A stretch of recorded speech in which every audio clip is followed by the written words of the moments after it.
welcome back to Create with Kate. I am so excited to have an amazing guest here today, and she is my first guest in my new podcast studio in my office, which is very exciting. So I have Macy McNeely with me today. She is the founder of the Sales Girl Official. Yeah. So anyway, we're going to talk about life. We're going to talk about sales, and we're going to talk about being a mother, a parent, and so much more. Of course, content. So I can't wait. So let's get into. I want to start since I've been following you for a long time. I want to kind of tell your story from the beginning. Okay. So how did this start with you and Kat, and then your dad, or was it you and your dad and then Kat? Yeah. Like, can you kind of tell us 100%. that story? So I grew up in what I like to call a sales cultured home. Okay. And my dad was an entrepreneur his whole life. He grew up very, very poor, became a teacher, and just knew he had to break out of what he calls like four cinder, the teacher or the school walls where the square cinder blocks all the way around. Like he was like, that was like my jail. Prison. That was my jail. I had to get out. And so he started trying all these different things, but someone told him, you've got to go get sales skills. And that's exactly what he did. And he found insurance at the time. He was like, okay, the insurance is the one business that I see other people doing and it working. So if it's working for them, it can work for me. And as long as I can sell, I can make it work. And those sales skills changed everything for him. Wow.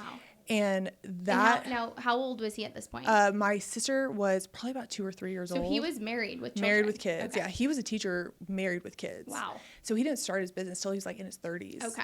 But those sales skills changed his life so much that ever since I was in high school, he has been preaching to me, you've got to learn how to sell.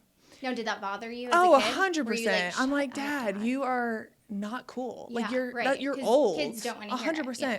But he did not let up. Okay. We would bring our boyfriends home for like a dinner, and he would play like Dale Carnegie on the speakers. Oh my gosh, I love those. He would be like, nobody talk. Like, I'm making this amazing steak dinner. Yeah. Sit down, eat, and listen to this. So it was like a motivational dinner. It was just like when I look back and think about it, it was like, if I can just give you these sales skills, you will be okay. Yeah, and he just wanted to plant that seed and I really can put know it in that there. if something would happen to me or what, like you girls would be okay because you could add value anywhere. He would bring a projector to our beach trip with workbooks. Do you know? I'm not even kidding you. I'm laughing inside because we were just talking about this other day about workbooks. Somebody said, Kate, I think workbooks are your love language. I love a workbook too. I love a workbook. The pretty pins on the workbook. Yes. It's a vibe for sure. It is. But he just knew. He was like, okay, well, I have you guys in this condo to myself. Yeah. You can't go anywhere. And of course, we resisted and fought all day long. Yeah. And then I was in ministry, and I liked it. It was good, and I had an itch, like a major itch to do something on my own. And so I started selling network marketing products, actually. And now this was how old were you at this point? I was married. It's 2000. I got married in 2015, and so this is probably like 2016. So, but what were you doing career-wise? I was in ministry. That was the my career. job. Wow. Okay. Yeah. The children's ministry. Oh, that's beautiful. Okay. Yeah, the money was not very much. Yeah, but my husband had just started in sales as well, and his first commission check was like $100. Wow. And I was just like, no. Yeah. I can't live it's a no for me. Well, yeah, you have to. And so he was kind of learning how to sell, and I was like, okay. And I remember just seeing people be like, you can live your life and just share your life and make so much money. And I'm just like, okay, well, I love to work out. Yeah. I can just share it and I can make money, so let me try. So I just shared like everything about my life all the time. Okay. On stories. Let's pause there for a minute, because the way that you're saying that, it's like, oh, it sounds so effortless. It's so like right? casual. Yeah. Like people will just like you and buy from you, right? Yeah. And it can be, right? 100%. But most people, like, as you're telling the story, what I'm hearing is like, you just had no fear. Yeah. You just were like, I'm just going to share. Oh, no. I started an Instagram from scratch, and I made it private so no one could see me for a while. Okay. Yeah. Okay. So no, this is I what was I sick want to my the viewers to hear. Because they Angel, it's a no so for me. Afraid to sick put to themselves my out there. Sick to my stomach. Okay. But I was so miserable. That you were willing to do whatever. I was so willing. Yeah. But I started over, and I did some reps, like knowing nobody could see it. Okay. And I still felt nervous. Right. Believe it or not. And this was, you said 2016? About 2016, yeah, Okay. 2017. I really eased slowly but surely. It wasn't like a full on. It's like, okay, I started just really playing with the idea of what that would potentially look like. And it was just your workouts, basically documenting products, your day, my life, my whole life. And I started to get engagement, but it was about everything except for what I wanted it to be about. Like what is the paint color of your walls? Wow. Tell me about your makeup. Okay, how do you do your hair? Yeah. And I'm like, no, ask me about my business, what I'm selling. Skills. Yeah. Right, please. And my dad was watching me on Instagram, my supporter. And I would actually go to their house a lot and work because I wanted a cool background, and their house was really pretty and my house was not so much. And he would listen to me and he'd say things like, Macy, you're doing such a good job. Yeah. But can I give you a little feedback? Oh. And I'm like, sure. And he would say, you're just coming off like so ashamed of what you sell. And I'm like, what are you talking about? He's like, I never hear you directly talking about what you sell. Okay. And I was like, Dad, that's called curiosity marketing. Do you remember that? Yeah. It's called curiosity marketing. You're like not supposed to talk about it. Right. Yeah. And he's like, okay, that's fine. But I just want you to know, like, it's coming off like you're ashamed of it. And when I thought about it for a while, I'm like, okay, what if I did just kind of have a new relationship with the idea of selling? Okay. Like, what if I did? This. And I had my back up against the wall. I either had to go get another job or figure it out. Yeah. And so with my tail between my legs, I went to him. I said, I'm ready to learn. Yeah. I'm ready to learn. And he said, okay, under one condition, I'll teach you. Of course, now the ball's in his court. He's like, under one condition. He's like, you go all in. Yeah. I don't want you listening to another thing. I don't want you to watch another YouTube video. I don't want you to listen to any podcast. I want you to focus on this. Wow. And I said, okay. I like him. Yeah. Oh, he's intense in the right ways. Yeah. And so I'd go to his office every single day for 6 months. And I sat beside him. And at the time, he had all these spreadsheets from the last 3 decades. Wow.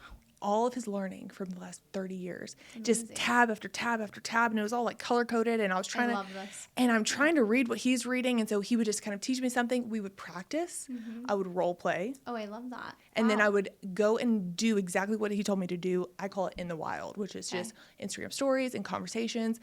And Kate, when I say I was having so much fun, I was like, people started asking me about my offer and my products and my services. And the second I got a question, I would be like, hey, give me your phone number and I'll jump on a call. Yeah. Like, I couldn't wait to practice everything that I was learning. It was just, I was playing the game. I felt like I had the handbook of how to play the game of life. Oh, your dad is incredible. 100%. Yeah. And this is now what you sell. 100%. Yeah. Okay. So he changed my life. But he wasn't selling this at the time, right? No. This was so just he had an knowledge. So he would train his staff. Okay. Every single year. His whole staff had to know how to sell. Okay. Whether you were service, whether you were a janitor, whether you like anything, you have to know how to sell, because he believes in a sales culture office where everybody can handle people's concerns. And we believe in that too. Sales value, like everybody can sell. So he was developing this training for his staff. Okay. And was teaching it to me. It was just super unorganized and like a mess. But what was so crazy, Kate, so for 6 months, I hardly even looked up. I just was doing what he told me to do, practice. And I'd made my first $10,000 month within 6 months. Now, it wasn't like it was, it eased up there. That's pretty good. But for making $35,000 in ministry, that about turned my life upside down. And what was so crazy is the actual actions that I took didn't change. It was just doing the same things with skill. Okay. Then I was like, oh my gosh, like I don't have to work harder. I don't have to do more. I just have to do it with skill. In the habit of Instagram. Oh, 100%. It's just that you weren't, it was coming off like you were ashamed of your offer. I was building the value of beliefs and ideas more than the offer. Yes. And then people started to get on board with the beliefs. And then they were like, wait, what is like the offer? Because I'm on board with what you believe. This is really good. And I think this is, I can relate to this. Really? 100%. Why do you say that? Well, I think women, more so than men, we tend to be very inspirational, especially online. And educational. And we can get a lot of people behind our beliefs. And I'm all about sharing your beliefs. I think it's essential. But we have this fear of selling because it's too pushy or... I think that's kind of the vibe that women have. Like, oh, I don't want to be too much. So I'm just going to like share my beliefs and then they're going to be curious and then I'll sell. Yeah.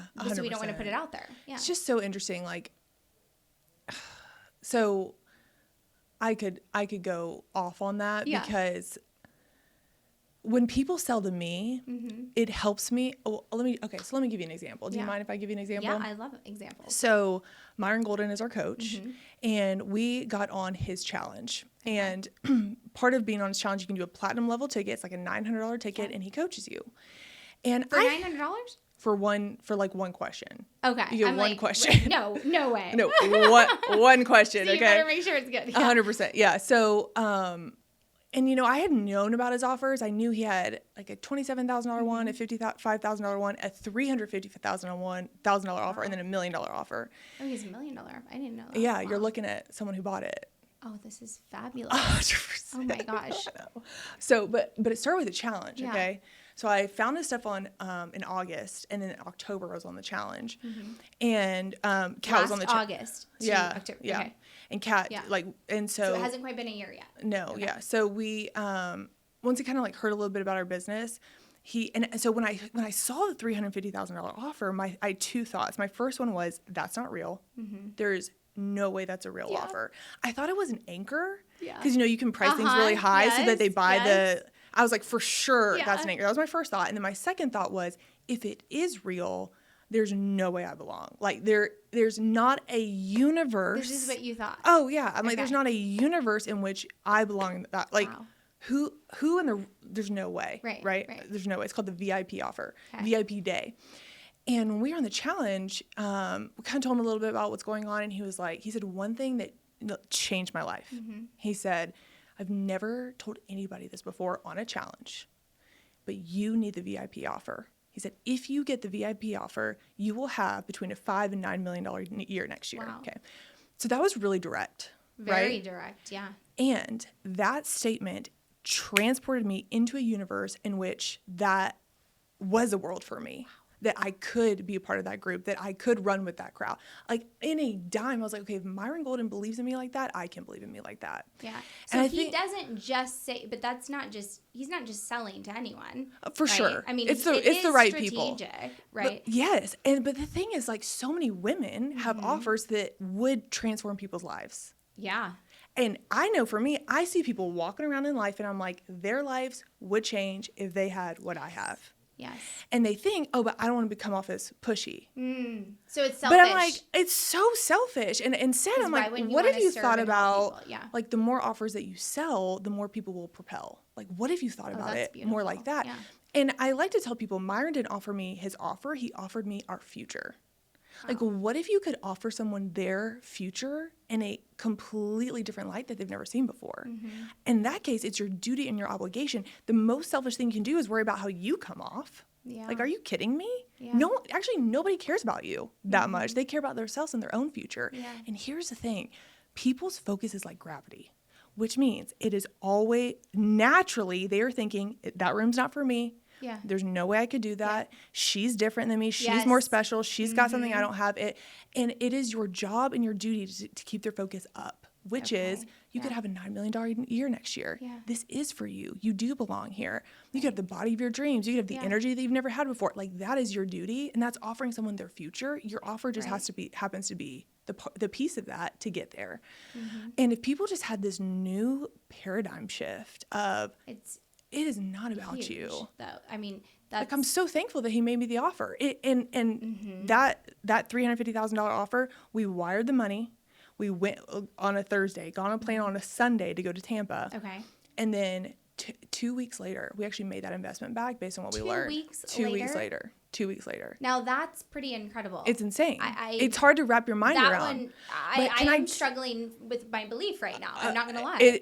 It's mind-blowing. Yeah. But I will tell you, like, it was not easy. What was the business already doing? Like, just for context. 1.3. Okay. Yeah. So when you purchased it. Yeah. And then, but you instantly, within 2 weeks. Yeah. So then the Q4 of last year, we did 1.5 million in the quarter, which is more than we've done in a whole year. And so that's when we were like, that's insane. If we did that, like, let's just do, and the royal family offer, I was like, push our chips in, period. Because there was just a few things that I was like, it makes sense. Okay. So let's just for a second talk about what that looks like so you purchased a 350. what are the deliverables, or Yeah. what access do So- you get to him? What's really interesting, the 350 is 1 day with him. 1 day. Okay. 1 day with him. And you get to go in his private jet to Okay. wherever he goes. But I will say, what's crazy is what made us earn it back was actually not what we learned necessarily from Myron. It was just being in the room Well, with this everybody is a big else. thing. With everybody So, else. Oh, okay. yeah. Oh, yeah. So how many people were you with? So the $350 room, which first of all, I walked in and I was like, wait, there's a lot of people in here. Like, this is a thing that people, it blew. You were like, this many people? I was like, what? So it was probably like 12 or 13 or Yeah. something, which to me, I was like, what? How are Yeah. 13? How is this Right. possible? And now I like know them and love them. I'm like, oh, those are my people. And then there's a mastermind, which probably has a couple hundred. That's the $55,000 offer. But Okay. just being in the room and hearing the buzz of what people were doing, Yes. I was like, so I learned about challenges. Okay. And I hadn't even had a chance to open up the membership portal yet because we bought it and got it on the plane. Yeah. And people were buzzing about challenges. I was like, oh, I know I was in Myron's challenge, but I didn't realize that that's what all of y'all do. So I opened up the portal. I was like, oh, this is like the thing. You like do a challenge. So while we were at the mastermind, I talked to the team and I said, hey, we're doing one next week. Yeah. And I was like, we'll figure it out. Yeah. And we made a new offer and just implemented. This is cool. So Yeah. what was the offer before? So the offer is the same. It's just repackaged, basically. So it's called School of Sales. Okay. And what's wild is, so just really quick back to the story. So my life like turned around when I learned these skills, and I went to my dad and I said, hey, we're about to teach this. And that's when I found online courses and online marketing. And this is what year? 2018. Okay. But I think most people, they find online courses and they're like, let me think of something to make on a course. But I like had this gold mind. I was like, we can deliver this in an amazing way. And so we spent a year organizing those daggum spreadsheets. Okay. They were insane. Yeah. And we made our training and we taught it live probably 50 times, probably 3 times a month. And the training's like, it's thick. Yeah. She's thick. But I would do it in person once a month, online once a month, and then I would do it for corporate people about once a month. And it takes about 8 weeks. So every time we did it, we refined it, we iterated it, we changed it, we tweaked it. So it has become this transformative experience. And we did it like in an 8-week program, which worked well. What I found is that people really needed time to iterate and practice themselves. Learning the skill is one thing, but implementing what you've learned, So what I've realized is like there's a difference between learning and mastering. The point of learning is to master. And unless you can do something as effortlessly and elegantly as tying your shoes, it's not mastered yet. Wow. And so you need more than 8 weeks to master something. And mastery is where sales girls are come alive, is because they have mastered something. And it's something that they can't even go back to not doing because they do it so well. Wow. And that's where we tweaked the program to be Sales Mastery Bootcamp because it is the mastery of it. And it's actually a year-long program now. Okay. Yeah, so we tweaked the framing and there's different phases of coaching now. Yeah. The material will always be at its core the same, but we do also offer like a live event, Sales Mastery Live, to get that iteration. What we found is that we went through all of our past students. We've had thousands of students and seen who was like the best of the best and what did they do. Yeah. All of them came to a 3-day event, like Really? in-person Wow. events, because we have a studio and a workshop place and all of that. And so we're like, okay, that's going to be a part of every person. Like it's not an add-on, it's a mandatory thing. I love that. So that's been added because too. it's so powerful when you're in Immersion person. changes your brain. Immersive experiences I changes your brain completely from the agree. inside out. Yeah, changes you. You have to do it. Wow. Yeah. Okay. Yeah, so it's wild. This is so good. So you can what's the lowest way of entry to get in The challenge. the challenge? And that's how much? It's $297 for VIP and $97. And how and frequently do you do these? About once a month. Because these It's are just- live. Yeah. Oh yeah. And I love them. I live for these things. But like we have like our summit in June and I'm speaking a lot in May. So it kind of just depends So on. there's summit and then there's the mastery. Yes, What did you call Sales it? Mastery Bootcamp Sales is Mastery. the program. That's $20,000 Okay. for now. So, and that's for the full year. That's for the full year. Yeah. And they get the 3-day as part of that. Oh yeah. But how frequently is that? Like, do you So have to right do now those? it's like September 17th through the 19th. Okay. And so what's cool is the coaching starts right away. Mm-hmm. So you start your program. So like if you were to join right now, you have about 6, like an Oreo situation. You got 6 Yeah. months, you got the event, and then another Yeah. 6 months. Yeah. That's a really beautiful And it's all combination. in Atlanta, right? Yes. Yeah. Yes. Okay. This is cool. Yeah. And then we have our inner circle, and then we have VIP offer as well. Okay. What's the inner circle? Inner circle is called the Sales Girl Inner Circle. Okay. And it's really geared towards helping women sell publicly. Okay. So unless you can sell one-on-one, it's really hard to sell publicly, in my opinion. And there are so many elements that you can get up on a virtual stage or actual stage to really turn it on. And also just have you done like a launch week before, like a sales week, open cart, closed cart situation? Well, this is all really fascinating to me because we have our offer that we're just selling all the time, right? But then we've just recently started to do these challenges. Oh, yeah. Or, Game changer. Virtual workshops. We don't call them challenges, but I think it's you should very call it similar. a challenge. Okay. So because challenge, so the word challenge actually means dual. Okay. Okay. And if you think about a dual, it's a duel between your current identity and your future identity. Yeah. And a challenge, you are challenged to take different action. And when you're challenged to take different action, these two identities are like, wait, this is who I am. You're like, no, this is who I am. And if you out-action this identity, you become someone totally different. And so that's why in our in the last challenge, someone had a $12,000 sale because of the actions that she was challenged to do in the challenge. So a workshop is good. It's just more of like a delivery thing, versus the challenge is like, no, everybody, like get in, we're going. Like you're going to learn, and I'm going to challenge you to do something based on what you've learned. Yeah. So they get results. People get results like crazy in this challenge, and then it's a no-brainer to join the program. I'm like joining. Oh, I'm like, sign me up. Where do we go? And I open up and I'm like, hey, you're about to learn something. Right. You're about to get results, and I am going to sell you an offer. Like it's not an either or. Energy is, which I think is part of it. I'm sure you teach that too, but like the way you speak about it. Oh yeah, so, I'm certain. I am like, no one could question me on what my belief about sales skills, because I've sold it so much. So what do you say to the girl that's selling something that maybe she doesn't really believe in? You know, maybe she's doing high ticket sales and she's like, I don't know.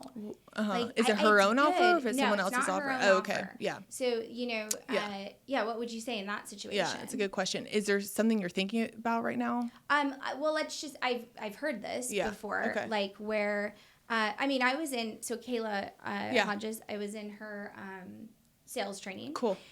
And so a lot of women, and they're speaking about their different things that they sell. Yeah. And, and then sometimes there's just something where, you maybe like most of the offer you think is great, but there's just some of it that you're not 100% sold on. But that's, you're still selling for this, Yeah. There's like so many other questions I could ask for specifics, but in general, here's what I can say about getting so most people, they get sold on their offer. They have this this epiphany moment, and they're like, oh, this is game changing. And someone who's selling someone else's offer, when they've agreed to sell it, they probably had a little bit of a moment where they're like, oh yeah, I could sell that. Yeah. Right. Like, yeah. Oh, no problem. But you don't even really start to doubt until you start to sell it. Mm-hmm. Okay. I don't know if you've experienced that. I know I definitely did. I was like, oh, I have something amazing. And then I started to sell it, and then people give me objections. Okay. And they doubt me. Yes. And they doubt what I offer. And then I'm like, wait. So then do I need to doubt? Do I need to doubt my? Wait. Okay. So you start to wonder. Yes. So these people could be getting some objections. Yes. Could be getting some pushback, and they're like, wait, are they right? Am I right? What's going on here? Right. And the best thing that you can do, and the best way to get certain, is to get sold. And the best way to get sold is to sell. Okay. So what I like to do is I like to think about their payoff and their future.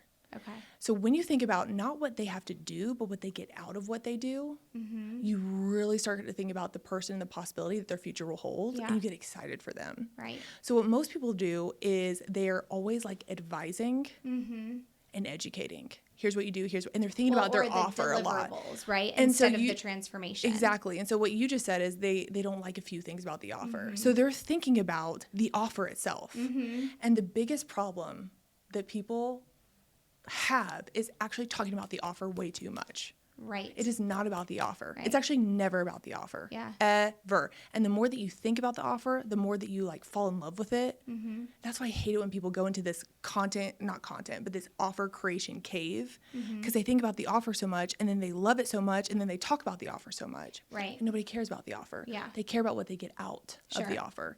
So if they can take their focus off of the offer and think about, okay, if they were to do this deliverable, if they were to take this action, what would that look like for their life? Mm-hmm. You can get pretty on board with someone making some money and being able to spend more time with their kids. Yeah. You can get excited about someone like slipping into a dress that they've never slipped into before. Yeah. And get excited about the future that is on the other side of that offer, Right. and get sold like for the person, not necessarily for the money. You know what I mean? Yeah. But what my favorite thing to do is to handle objections. Absolutely nothing will make me feel more certain than handling someone's objections. It is like the key to developing certainty, in my opinion. So let's play around with that. Like, Ooh, could we okay. do a little role play where Oh, yeah. I give you an objection, Yeah. and then you tell me like what Yeah. you would say? Or if you wanted to handle objection, I could coach you. What would you rather do? Well, I think I'd rather have. Okay. You know, let's just do some common ones. Okay, Some cool. basic objections. Yeah. Like, for instance, I have to talk to my wife. Yeah. For what offer? My offer? Just any offer. Well, Or do you have to know the offer? Yeah, you need to know the offer, and you need to Okay. know the person and the Okay. payout that they desire. So let's talk about your offer then. Okay, If so they I'm say, on- I need to talk to my husband, Okay. it's probably more likely, right? Yeah, 100%. So I would always get clarifying questions. Okay. Always. Because the last thing you want to start doing is handling an objection that they don't actually have, Okay. but you're assuming that they have it. Okay. Okay. Yep. So I'd be like, okay, tell me a little bit more about what you're planning on talking about with him. Okay. About what you're planning on talking about. Yeah. Okay, that's good. So if I Yeah. was like, well, you know, we do the Civic purchase, so you know, I need to run it past him. You need to run it past him. Okay, amazing. When is has there ever been a situation where he like isn't down with it and he is excited about it? Tell me a little bit more about y'all's past with investing. Yeah. So he doesn't like to spend money. What does he do? I always like to ask what people do. Let's see, what would he do? Let's say he's a real estate investor. Okay, so that's probably not true. That wouldn't make sense because Yeah. if someone's a real estate investor, they know the importance of risk. That's true. So So say usually the let's husband- say he's a Like a teacher or like yeah. something like that, Yeah. 100%. So, I usually say something like, hey, I like 100% understand. It is so important for couples to be on the same team. Just find a point of agreement because we can all agree with that, right? Yeah, absolutely. 1,000,000%. And I can't coach him or talk to him right now, but here's what I can tell you. What I can tell you is that when you come to him with like so much belief, it will be really hard for him not to believe in you as well. So Yeah. I want you to get sold in you and really talk to him like this is the answer. Yeah. 'Cause I believe it is for you big This time. is good. Yeah. And, It's really good. and I would say something like, hey, when do you plan on talking to him? Maybe Yeah. she says, Friday night. I say, amazing. You know what? I will kind of keep an eye on my Instagram on Friday night. Please message me with any questions that he has. And in fact, if he wants to get on a call, I'd be happy to. Yeah. I can't tell you how many calls So you I've gotten don't on with husbands. You don't schedule it. I don't schedule, That- but I will follow up like Saturday morning. Okay, so I think that's a good takeaway. Yeah. Big takeaway. Yeah. Because I think the industry standard or To at least, schedule. I mean, yes. listen, Yeah. I'm not above that. I 100% will. Yeah. Just depending It on. depends on the situation. Depends Like, on the context. yeah. Depends on like, you can just tell if they're fragile or Absolutely. And if they're, I yeah. think that sometimes Yeah. you need to make a judgment call Oh, there. no you know. question. No question. You know, I work with a lot of men here, and they're always, always be closing, always be Yeah. right kind of Yeah. mentality. But like Listen. sometimes Right. it doesn't. Yeah. For instance, today, like he was just saying upstairs, Yeah. I closed somebody today that I had pitched Oh, yeah. in Oh, yeah. December. But Listen. we have maintained the relationship on Instagram, So right? the worst, I don't love the word pitch because it makes it feel like you've one shot. Yes. One swing. Right. I much rather think about it like a process, not a Totally. pitch. And when people are so passionate, they have a hard time being patient. And I'm the same way. I Yeah. mean, when people tell me they like don't need to learn how to sell or they are good enough and they couldn't get better, I have Yes. to watch my face Uh-huh. where I'm not like, are you insane? Like, I have to really wash my face and like be patient, Mm-hmm. meet them where they are, and just know they're a little Meet bit them where they colder, are, yeah. a little colder, and just walk with them across the process, whatever that looks like.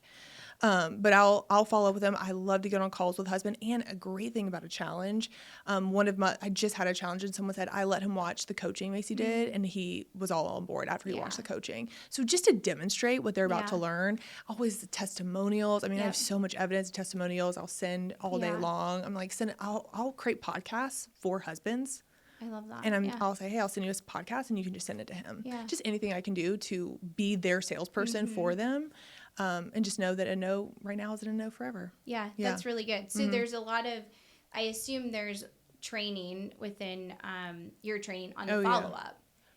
Follow-ups, continuing the relationship. The process, You know, the concept of following up is not hard. Like, you just follow up with people. Well, it's the mental building, drama. Right? Like, you're just... A little bit. I mean, you want to move people. And sometimes relationship building can make you think, oh, let me ask about their dog. Let me ask about their family. Right. And this was my issue in the beginning. Yeah. You want them to know you, in my opinion, as someone to come do a job. Like, that's kind of more my personality too. I really am here to serve you in a very specific way. I'm not gonna like go to dinner with you. I'm not gonna do our hair together. Like, I'm here to coach you and to help you get the result that you want. Right. But the follow-up, it's just the mental drama that people have about it. What are they going to think about me? And what if I come off as pushy? And what if I come off as annoying? And just the belief that this is you helping them along the process. Right. Like, I had a girl that I would follow up with for a year. And every time I always had context to follow up with. So the last conversation we had, it would be like, oh, I'm creating a new offer. I'm really busy. I'm not ready. So I'd be like, oh, okay, perfect. So the next time I followed up, it would be like, hey, tell me about your offer. Right. Not tell me about your husband. Tell me about your offer. How did it go? She'd tell me a little bit. It was very obvious that it was not a good time. And I'd say, hey, I'm going to follow up with you in a couple months. Yeah. Follow up again. So the sales process for her was long, but the conversations were short. And I knew exactly how to get her to the next step. And a lot. Okay, so for example, let's say you have a fitness coaching program. If someone were to say something like, I feel really vulnerable being in a group, talking about weight loss. I feel the follow up with that is helping them believe that this is a safe environment, not helping them buy. Yeah. Does that make sense? Yeah. Like, it's the next step of warming them up to the idea that this is a safe place where everybody's focused on the same thing. Yeah. And that's how you follow up with people is what is the next thing they need to believe in order to get closer to buying from you? What is the next thing they need to believe? Yeah. It's not always buy. It's just the next thing. Yeah. I like that. So that's whenever I have my follow-up list, I have the name, and then I'm like, okay, what are they currently thinking? Like, what's in the way? And what is the thought that I can help replace to believe to get them moving? So now, when you do this on stage, right? So how do you, I guess, well, you don't say pitch, but you're kind of pitching, right, on stage? So the pitch is a lot of content. I don't think it's like the offer stack. That's just me personally. Yeah. I think it's so much belief and identity content, like helping people believe in the identity that they could be. Yes. And I learned so much of this from Myron. Really... Not just the one thing I'm all about selling beliefs, but the biggest thing he has taught me is you can't put a new belief on top of an old belief. Okay. You have to obliterate the old beliefs to give them a new belief. Okay, so how do we do that? And like, you really have to open up with, hey, a lot of you are here because you are not in a financial place that you desire to be in. Your business is not here. Yeah. Is it fair to agree that what got you here is not going to get you there? Sure. Yeah. We can all agree with that, right? And so, would you be willing to obliterate some of the current beliefs that you currently have that are keeping you from getting to where you want to go? Yeah. And then the whole time, I will like call out specific beliefs all day long that I know, but I know these from conversations. Sure. Yeah. Like, you can't, that's why I'm saying, like, you can't sell publicly until you know inside and out. Tell me those beliefs that in your world. Like, working harder. Yes. Is going to give you the answer that, like, learning is good enough, not mastery. See what happens. Yeah, that is good. Most people, they're investing so much and they're so frustrated by things not working. And in my opinion, it's because they've learned it, not mastered the information. I completely agree. Because especially in this in world, people will invest in events. They'll get coaching programs. They'll all day do this, long. that, and then they're like, "Why am I still where I'm at?" Oh yeah, but they're stacking lack of mastery on top of lack of mastery on top of lack of mastery, and it is crushing them. It is crushing them. Yeah, and really making them hopefully question: have I really even tried to master anything? Because if you think about like Simone Biles. Yeah. The only reason she can do what she can do is because she spent the time to master it and we haven't. That is the only difference. That's it. Yeah. Like, what if you just committed to something and be like, you know what, I'm not going to let up until I master this. If you can believe that, your life will change. Yeah. I think also believing that they can't afford something. Yes. That's a big one. That makes me sick, is people think that they can't afford something. I actually tell my daughters that we do not say we can't afford this. It's good. Because they don't want that implanted in their, I don't want that to be a part of their identity. That's how I grew up, right? We can't afford that. You know? But that's terrible, right? If that sits in there in your subconscious, because that's always the belief. Oh my gosh. So okay, what do you say to you can't afford it? Yeah. Well, I love to talk about some scripture. Oh, okay. The widow. It's 2 Kings. Gosh, I can't even remember now. 2 Kings, but it talks about the widow and how they the creditor. Gosh, now I can't remember. I usually have my notes, but the creditor tells her to basically go borrow. Okay. He tells her to go sell what you have. Okay. Go pay your debt and to live on the rest. Like, that is the order in which you create wealth. Okay. And I just like to try to pull out, and honestly, like, Kate, if you were to drive through Vegas right now and look at all these buildings, like, tell me one of these huge businesses that says debt is bad. Debt is bad. That debt is bad. Right. They would not tell you that. Right. Like, there's not a single major huge business that says debt is bad. Not one of them. They all leverage it. Sure. So, like, on what planet, on what universe do people think that they're the exception? That, like, I don't understand. Like, that is the formula to go borrow, go sell, pay your debt, live on the rest. Right. Live in abundance on the rest. And I've borrowed, the times that I've borrowed money has been the times that my back has been against the wall and has made me meet myself in a way that I would agree with that completely. I mean, the first time I borrowed $8,000 and it about shook me to my core, because in that moment I was like, oh my gosh, $8,000. And I made it back like that. Right. $350,000. It's like, oh my gosh, like, wake up. $350,000. You better. That one will wake you up. You better get it. And then I learned the skill to be able to make it back, and now I have the skill forever. You know. Wow. So I want to hear about your. That's crazy. Because you said that it made you put your back against the wall too. For me, it was the first one was like. It was like $1,500, right? It was an online course. Yeah. It wasn't even like. And it shook you, didn't it? Yeah. Oh, it shook me. Isn't that crazy? I mean, I was making monthly payments, right? Like it was. Yeah. And I say that now, I'm like, wow, Yeah. But that was the stepping stone. Yeah. Right? To the next one. Yeah. And then it's like, then you're, $5,000 for this program, no problem. $75 for this one, no problem. Yeah. And it just keeps going up and up and up, right? Yeah. Like $350, that would scare me though, right now, for sure. Like, it was even 55, honestly. Oh, yeah. It's 100%. Like, it's all important and a big deal. But I will tell you, the money that you pay to get in the rooms is worth every cent and then some. I think what you said too, even about Myron, and getting in the rooms. Oh my gosh. It's not about all these like deliverables at the, that's not what it is. Can I tell you the craziest thing about these people? Yeah. I mean, these people are doing like $9 million days. They're doing like $30 million years, $9 million days. That watching their demeanor has changed my brain chemistry forever. Wow. Wouldn't you think that someone who makes that kind of money would be stressed? You would think, yeah. They are not. They are not. They are having so much fun. Nothing's a big deal. They're light. They're on their toes. They're laughing. They're, I can do that. No problem, no problem. They're just like always ready, saying yes to every opportunity. And I'm watching them like they're a movie star. Because I'm like, oh my gosh.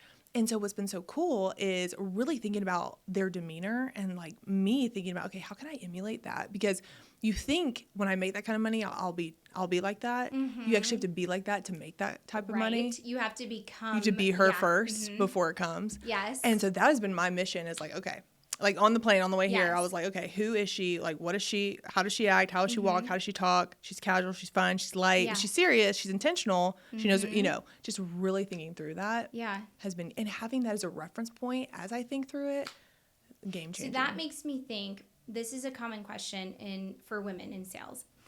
So we tend to be friendlier, right?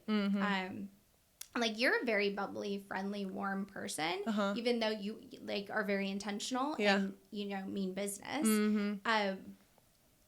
What do you say to the woman that, because there's some messaging out there that's like you can't smile, right? Who says that?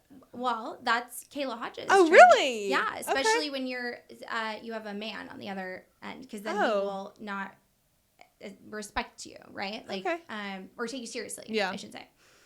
So she just says they have to earn your smile. Is kind of, that's the teaching in her program. Yeah. So for me, that's always been I always battle this, right? Because I'm like, okay, my unique ability to connect with people is being myself, right? And being friendly, and that is genuinely who I am all the time. It's not a sales thing. That's just me, right? 100%, yeah. So I'm like, okay, I have to be myself, but then how do I demand like command the room? Command the room, yeah. So what do you tell your girls? I honestly don't think a lot about being a woman. Okay. I am the sales girl and I teach a lot of women, but I don't really make it a thing in my mind. Okay. Maybe other people make it a thing and they're like, oh, this is one.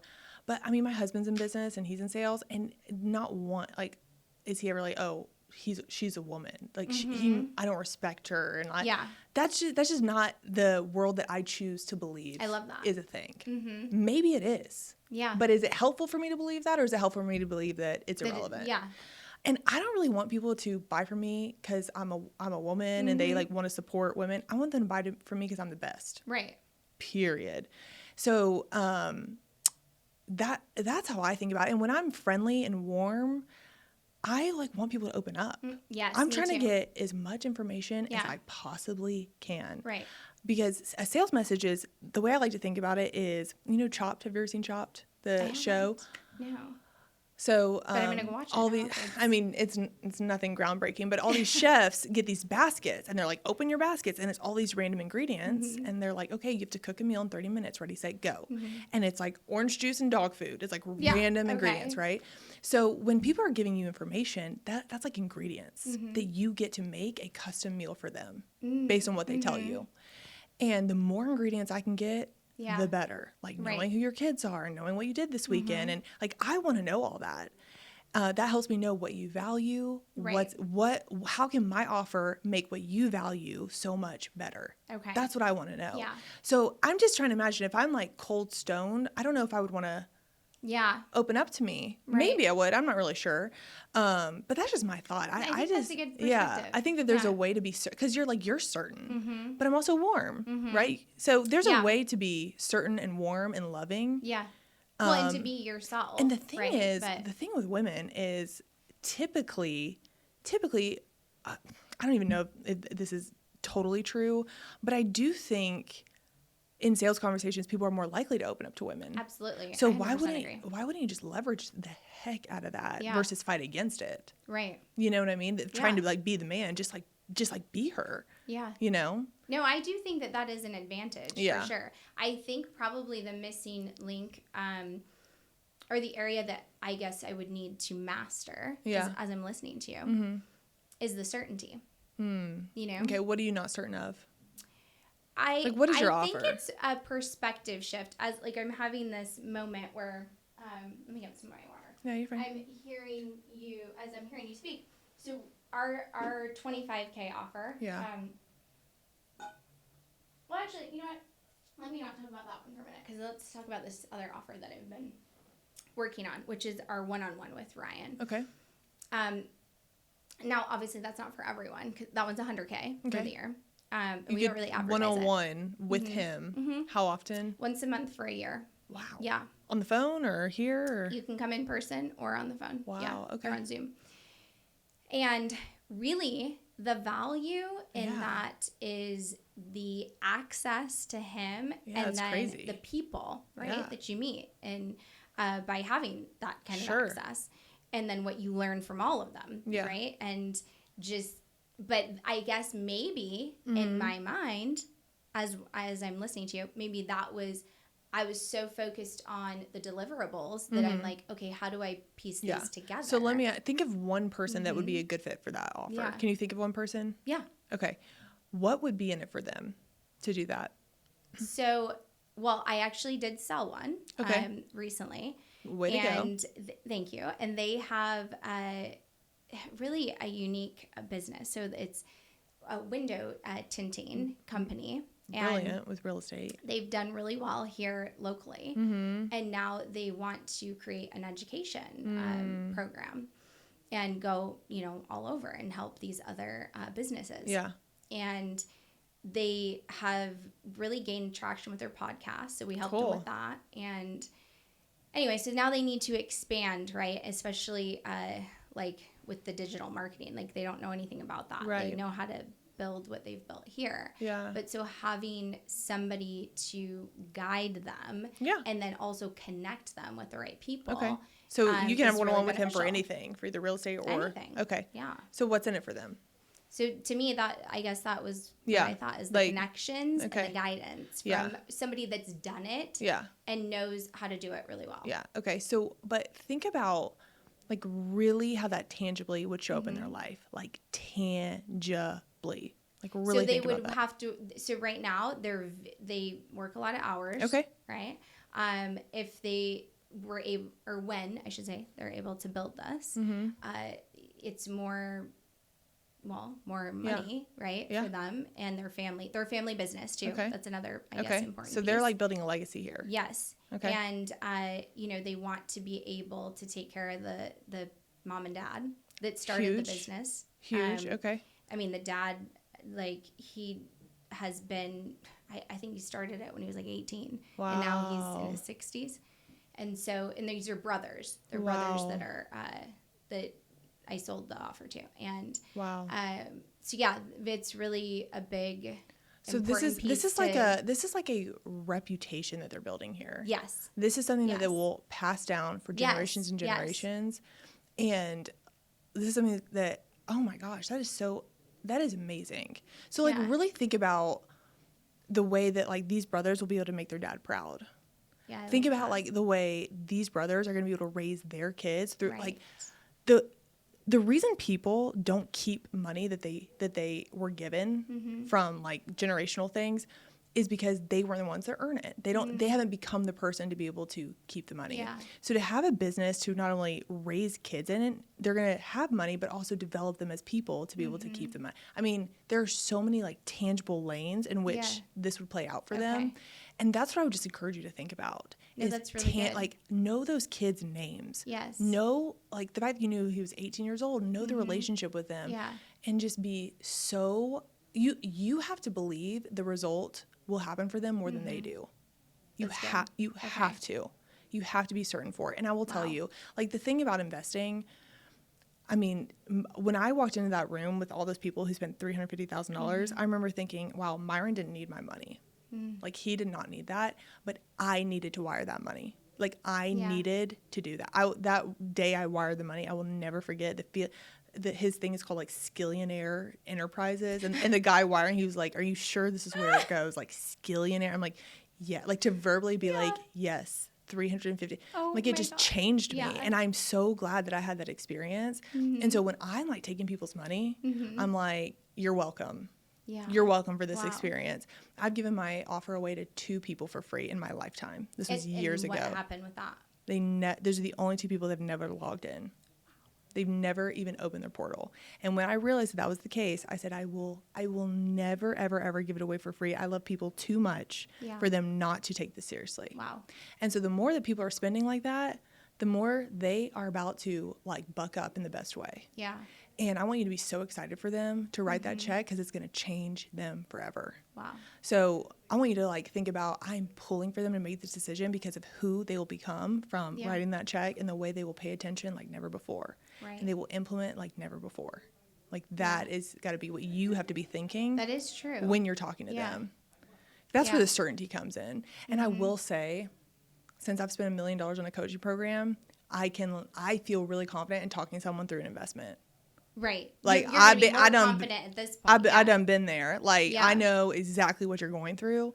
So if people are unable to charge a high ticket offer because they're unwilling to pay it themselves. Interesting. Yeah. They have to be willing to pay up to be able to charge. They have to. Yeah. So that's good. I don't know, girl. That is you got to really pay good. up somewhere, maybe. Yeah. It just depends. It depends on so many things. But if you are trying to grow your confidence, like spending money in the right places. Yes. And I say that, 6 months ago, I could never sit here and say that. Yeah. So, okay. Today, I can. and this was, so it was August you purchased August, I found him on YouTube. Yeah. Oh, I thought you had known about him. I literally found him in August. Wow. I was so immediately drawn to him. He's my first coach. I think he is incredible too. Yeah. When I saw him at Funnel Hacking Live, I was like, wow. Immediately. But I didn't even know. But like, I've never been at Funnel Hacking Live. I've never seen him. Like, I've really stayed in my own little world for a long time. It's probably one of my biggest regrets. I don't have many regrets. Yeah. And I like to think of it as like I wasn't ready to be in those circles. And now I feel like so ready and I can run with them and I can like keep up a little bit because they talk about some high level stuff here, you know. But I wish I did it sooner. That is just amazing. But you're in the circles too. Like you know the power of being in the right room. I do. You've seen it. I have seen it, but I mean, not at that level. I haven't been in a room. Yeah, you have. Well, not where it's all people that are paying $350,000, right? And that's like what you're. Focus and is. you know what's really cool is like the girl in the 350,000 group that makes the most money. I mean, she's the one that's the most like I have so much to learn. Mm-hmm. Like she's the one who like sits in front every single time. Yeah. She's the one who's like I'm militant to Myron. Whatever he says, I do. So it's just really cool to see the people that just kill it the most are just hungry, man. They are so hungry. No, I love it. Yeah. So that was you found him in August. You started in October then, right? Okay, and now here we are. May. 6 months, 7 months later. Yeah. And you have a podcast too, right? So you've been creating content. Oh, you have the podcast. Yeah. I think when we started, I was asking about your dad and then Kat. Yeah. But how did Kat come in? Yeah. So Kat was in our. So we used to do something called cohorts. She was in our second cohort ever. Okay. Yeah. And she had a 3-week-old when she signed up. Okay. And after she did that, it was like a 6-week training at the time. But she said, I will never not do this. And ever since then, she signed up for every single round. Yeah. She would come to every single in-person. Wow. She would sit at the front. And she got to a point where she just like kept raising her hand to like add things. And I was kind of joking. I was like, do you just want to like come up here? Because it was so good what she was saying. And then I was like, hey, do you want to help me teach? This is a lot of content. And for a year, I like to say we dated for a year. And it just got to a point where I was like, girl, you are too valuable to not be a part of this. Wow. And we got married, as we like to say, in like 2019. Okay. And if someone were to ask me what is like the one thing that changed the game the fastest, it was her. Wow. Yeah. That's she's really cool. Brilliant. And I don't know if you know this, but we have like the same exact birthday. Do you know this? May 30th, 1992, same day. Oh, we got married the same exact day. The day before our birthday, same day, same year. Born in the same hospital. Our social security numbers are like 1 digit off. That is insane. Both moms named Linda. I mean, our lives are that is wild. Wow. We're life twins, majorly. I have chills. That's crazy. Yeah. So like, we have, people are like, how do you work together so well? I mean, our values are just the exact. Meant to be. I know like what she's thinking. Soul sisters. Oh yeah. You know, if you believe in that kind of thing. Big time. Yeah. That is remarkable. It's wild. Yeah. So she's got a little 3-week-old and she brought her here to Vegas. Wow. So she has 2, right? 3. This is her 3rd. 3. Yeah. Oh my gosh. Yeah. Wow. And then you have 2. 3. You said 3 and 1. 3 and 1. Which is wild. So you've done all of this. You built this massive business, right? Like, and started a family. Yeah. So when people say they don't have time and all oh of my this, gosh, what do you say to that? I just wrote a bunch of content on mom and entrepreneurship. because Mother's Day is coming up. Yeah. And if there's one person that felt sick to her stomach about the idea of even working with kids, Yeah. I could not wrap my mind around it. I feel like I almost put the brakes on the business before I had kids because I was so scared that I would build it to something that I couldn't like let go of, and I was gonna have kids, and I was gonna have to pick, and I wouldn't know what to do, and then I would wait to have kids because what about this? So, I'm sure you probably relate to that as well a little bit. Your kids are older, so I know you just have so much like experience and wisdom, but my thoughts about motherhood and entrepreneurship has done a 180 completely. Ed Milet says the most insidious form of child neglect is parents that don't pursue their potential. I 100% agree. And like insidious means like sneaky and indirect. Yeah. And I think, I've been thinking so much about this. I'm like, okay, why do I agree with that? And I think it's because the sneaky thought is, okay, if I put my dreams aside, I can be more available for my kids. But the version of you that's available is not the highest potential that your kids need. Yes, right. Like, I think about the day that my kid Rush is going to fail over and over and over again, and I'm going to look at him and be like, I know exactly what you feel like. Right. Like, I've been told no 100 times. Like, I know what the rejection feels like, and, like, I can, like, coach you in it. Well, and you know? You have a mindset that will encourage failure. Oh, where no question. that, and I just want to look at my kids and tell them that they can be anything and do anything. Me and too. They look at me and they're like, yeah, she means it because she's being something and doing something, you know? And I think it matters like that you have that drive in your heart, that desire in your heart. Yeah. If that's not there, that's a different story. Like your desire is to be doing what you're doing. But if there's a desire and you're neglecting it, that's where I think it's like a problem. I do too. And I just like, there's scripture that says, a poor man's wisdom is despised. Yeah. Ryan talks about this actually. Yeah. And it's like, okay, so I'm going to like have all this wisdom from all this hard work and all this effort, and I'm going to have no money. Like if you don't sell, right? If you're just like helping, you don't sell. You don't sell, you don't have any money, and so now your kids like don't think that you know anything because you don't have any money. Like that is my drive behind to have a bunch of money. Yeah. Because I want my kids to need me more as they get older, not less. Yeah. I want them to call me when they're 30 years old, going to their job interview, and say, "Mom, can you coach me?" Right. And then call. You did with your dad. 100%. And then call me and say, "Mom, I got the job. Meet me at Brooks Brothers. Like, let's go get a suit." That is the vision really that I see for my life. And I just want moms to be somebody that their kids are like, my mom is legit. Yeah. I don't know. Do you know what This Naked Mind is? Mm-mm. It's Annie Grace is the author. It's a book about alcohol, and she's incredible. She's in Myron's VIP. Okay. And her book has sold over 1 million copies, like organically. Like it just has spread like wildfire. And she actually brought her son to one of the masterminds, which a lot of these people bring their kids, by the way. I've been seeing that. The coolest thing ever. And he's like 15 years old, and I had him kind of alone one time. She went to the bathroom, and I was like, "Turner, what do you think about your mom?"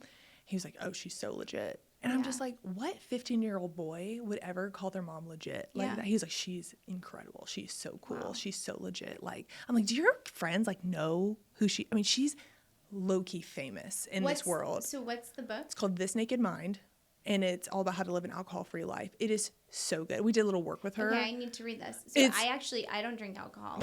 And because of her, I don't either. Really? It's changed my life. You need to read it. You would love it. Okay. Because, that's been, I guess I'm coming up on almost 2 years now. Yeah. But that has been a big thing with my content. That was surprising. About alcohol? Mm-hmm. Tell me more. I started sharing about sobriety. Yes. So Justin Berry, who is, Ryan's head producer. Okay. And the head of Wealthy Creator, encouraged me to do that. And I'm like, no, Justin, like they want to hear about personal branding, right? It's a world. Silly to think that when I coach my students otherwise, but it's always harder for yourself. Right. So I started sharing about it, and sure enough, content did very well. And I got a lot of questions. Some people stopped drinking. I'm telling you what. I mean, it's been pretty crazy. So Annie actually certifies coaches to be alcohol-free coaches. Wow. And we actually have a lot of alcohol-free coaches in our program. Yeah. So it's a whole world that I didn't even know existed. I'm not even a drinker. I'd maybe have a margarita like every other Friday, maybe. But I read this book. Yeah. changed What was my your life. biggest So thing? I was reading it, and every time and the only reason I read it is because we were going to work with her and train her coaches. So I was like, I need to know what's going on. And every time I read a chapter, I'm like, okay, yeah, that makes sense. That makes sense. But then there was one sentence that said, alcohol stays in your brain and your body for up to 10 days. Wow. And I was like, okay, so I can make $350,000 in a week, and I'm willing to sacrifice my clarity and my mental sharpness for a margarita on every other Friday. Right. I'm like, it's a no for me. I refuse to be even remotely foggy at any point. And ever since then, I was like, no. And then my husband, I mean, he would have a drink, every Friday night, and I never was like, you need it, I just was like, you're on your journey, I'm on mine. Right. He ended up picking up the book, and he's like, how do I not even want this anymore? He's like, we go to football games and all this stuff. He's like, I don't know what's going on, but I don't even want this. I'm like, yeah, I know. Wow. And the first thing she says in the book is, don't try to stop drinking while you read this. And something about that makes you be like, no, I am going to try to stop. Like, it's such a gentle approach to slowly rewiring your brain. She talks about how animals will know something is poisonous by the way it smells and tastes. And alcohol is like poisonous, and it smells terrible and it tastes terrible, but we add sugar, and the sugar is actually what makes us feel good. The dopamine is and she talks about all these tests about how people feel the best when they like see the drink coming before they even take the sip. Wow. It's like the anticipation of it more than the actual drink itself. It is fascinating. So read the book. Okay, I'm definitely gonna read it. And keep talking about it. Wow. Seriously, because it is something that people probably struggle with in silence, and they don't think it's a problem, but it might be a little bit of a problem, and they don't realize how much they're sacrificing. Totally, and even just like how you said, it stays in your system for 10 days, because there's different. I think that there's levels, right? And people will say, well, I don't have a problem, right? Like, but maybe they're drinking 3 times a week or something, and they don't feel as clear, or maybe they're gained weight, and so they don't feel as there's all these things. But if they, in their mind, have said, oh, it's not a problem until it's really affecting your relationships or whatever. But that's not true. Like your life can be better 100%. no matter where you're at and what level. So absolutely. Okay, I want to just talk about content for a bit here, let's talk about it. And then we'll wrap up. But so tell me about once you shifted with you started working with your dad and changed your messaging. What was the biggest thing that you did with the content, like short form content? Well, I loved selling on Instagram stories. Okay. Because it was such a low risk environment. Went away in 24 hours and you could get quick responses to see if it was hitting for people. Okay. And that whole year that we were putting the training together, every day I sold the beliefs that people needed to believe in order to buy from me. I didn't sell the offer, I sold the beliefs. And that was the biggest transition. And one of the beliefs I wanted people to believe was sales skills are life skills. Okay. No matter if you're a mom, no matter if you're a service provider, no matter if you're a, content, like whatever you do, typically your goal is to help people to take action. Even your kids, like you want them to take an action that's best for them, right? And ideally you want them to decide to do it on their own. That's the greatest salesperson of all. And so for a year, my content was constantly building the case of helping people believe that they were in sales no matter what they did. I love that. And I swear. Which is so true. Yeah. It's almost like a campaign. Like on election day, you don't decide who you're going to vote for on the way, right? Sure. You decided a long time ago. And then the candidates, their work is done on election day. They're like at home waiting on the results. And I think a lot of people, they go to this launch day as their election day and they're like, oh, now's the time to work. Right. And I'm like, no. Election day should be like collection day where you just collect all the sales that people already decided a long time ago. That's good. And so the first time we launched, I think it was like a $20,000 launch which blew my mind. I mean, I was selling products that were like $10 commission. So to have it, I was like, what? But that is what happened, is selling people in the beliefs. They made the decision. And then when it was time to take the offer, it was like, oh, I already decided. I'm just taking the action to confirm the decision. Okay. And I think that's the biggest thing people miss, is because beliefs can be a little controversial, and that's what you need, actually, is a little polarizing, because you can't have love without a little bit of I don't want to say hate, but like kind of, So can you give me an example of a story that you would share or something you would say on Yeah. stories? I mean, I just shared a reel today. It was a remix of someone who just sold their $100 million piece of their company. And they said, what's the one biggest advice you would give? And he said, sell it and then figure it out. Okay. Like my kind of case that I'm proving right now is that you have to sell so that you know what to work on. Don't work so that you know what to sell. Okay, that's good. So that was just proving a little case right there. Yeah. Another example is, people think of salespeople as being like the bad sales experience.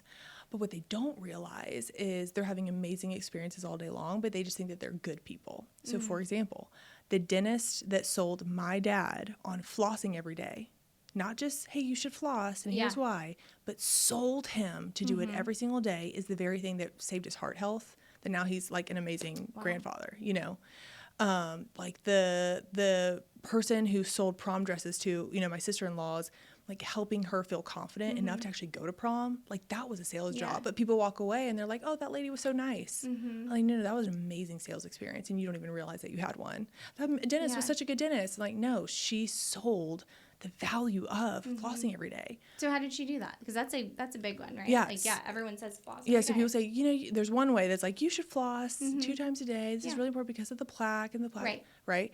And it's like, so what's great about it is like I talk about the ingredients. So let's think about the ingredients she might have gotten from my dad.